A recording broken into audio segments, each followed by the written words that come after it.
Dans cette vidéo, vous allez apprendre à mener un atelier participatif avec les enseignants et l'équipe éducative.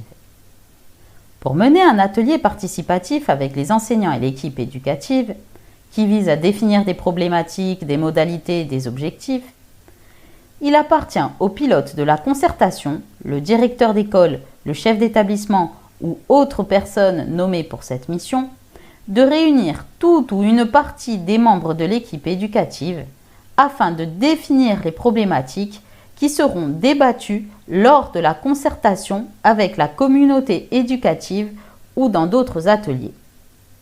Pour l'organisation et la préparation de l'espace, il convient de disposer d'une salle permettant d'accueillir le nombre de participants avec des tables et des chaises en 3 îlots, de 3 feuilles au format A3 avec la matrice de l'activité, chaque feuille mentionnant un axe différent: excellence, égalité, bien-être, des stylos et 3 gommettes par participant.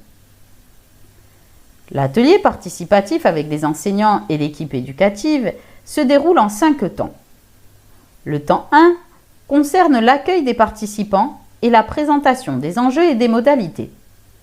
Il a une durée de 10 minutes. Le temps 2 est celui de l'émergence des problématiques en groupe. Sa durée peut aller jusqu'à 50 minutes. Le temps 3 est celui de la synthèse et de la sélection de problématiques pendant 15 minutes. Le temps 4 porte sur le choix de 2 problématiques par axe en plénière pendant 10 minutes. Et enfin, le temps 5 est le temps de la conclusion par le pilote ou l'animateur. Le déroulé du temps 1 débute par une présentation par le directeur, le chef d'établissement ou l'animateur de l'objectif qui est la définition des problématiques propres à l'école ou à l'établissement. Ces problématiques seront ensuite débattues lors du temps de concertation avec la communauté éducative de proximité. Les problématiques à définir s'inscrivent dans les 3 axes de la politique éducative de la circulaire de rentrée déjà citée: l'excellence, l'égalité et le bien-être. Concernant l'organisation, à la fin de la présentation, les participants se répartissent sur les îlots en 3 groupes de 5 à 7 personnes. Chaque îlot dispose de stylos et d'une matrice sur laquelle est écrite l'un des 3 axes. En début d'activité, le groupe de chaque îlot est numéroté de 1 à 3.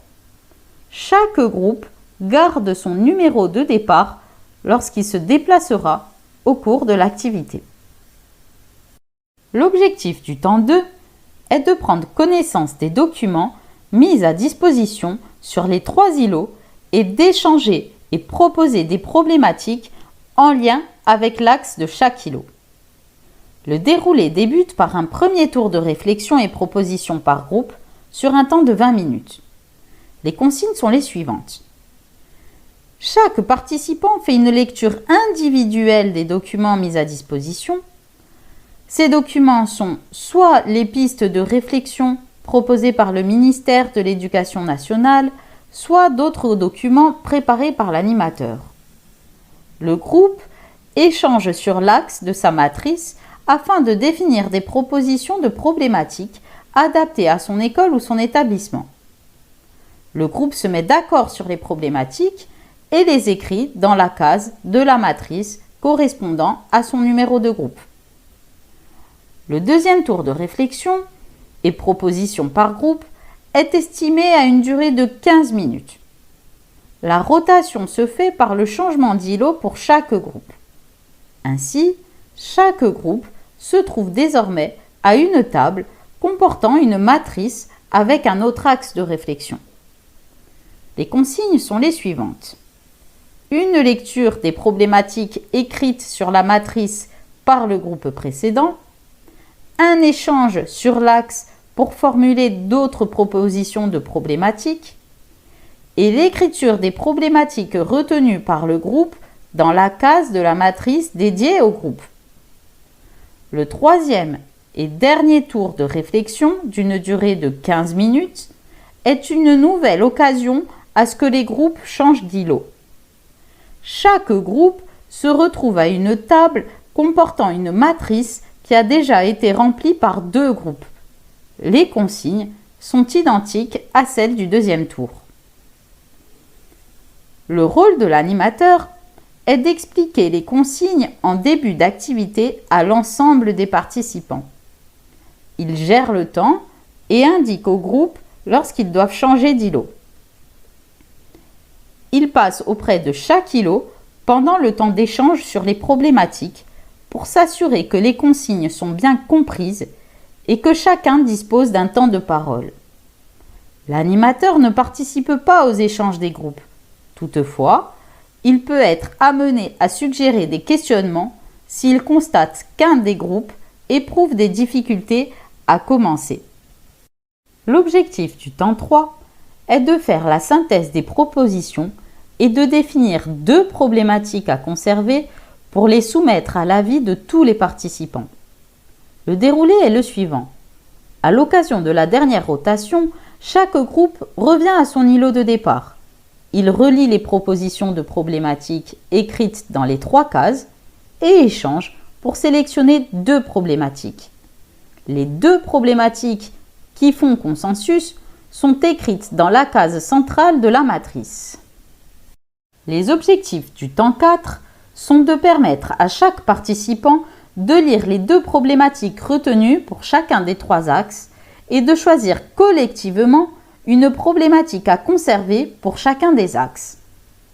Concernant le déroulé, les 3 matrices sont affichées dans la salle de façon à permettre une déambulation des participants pour en faire la lecture. L'animateur distribue 3 gommettes à chaque participant. Les participants sont invités à se déplacer silencieusement pour lire les 2 problématiques écrites au centre de chaque matrice. Chaque participant met une gommette par matrice en face de la problématique qui lui semble la plus pertinente à travailler parmi les 2 proposées au centre de la matrice.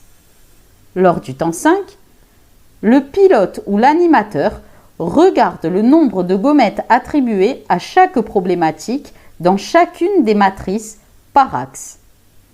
Il énonce les 3 problématiques qui ont le plus de gommettes et remercie les participants en indiquant les perspectives sur la suite de ce travail.